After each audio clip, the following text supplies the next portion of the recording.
皆さんこんにちは、かずえです。Everyday kanji, kanji on the street. Today's kanji is this. Means room. On reading is 室. Kun reading is 室. The stroke order of this kanji is this.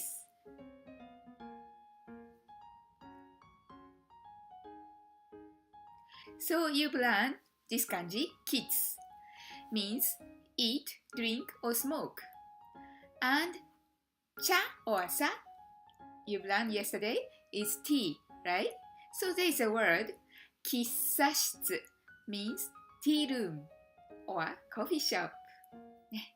And you know kissaten is also the coffee shop, but kissashitsu sounds more like a cozy tea room, but not always the cases.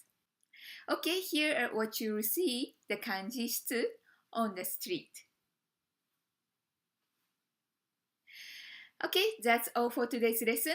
Hope you enjoyed. じゃあまた明日。バイバイ。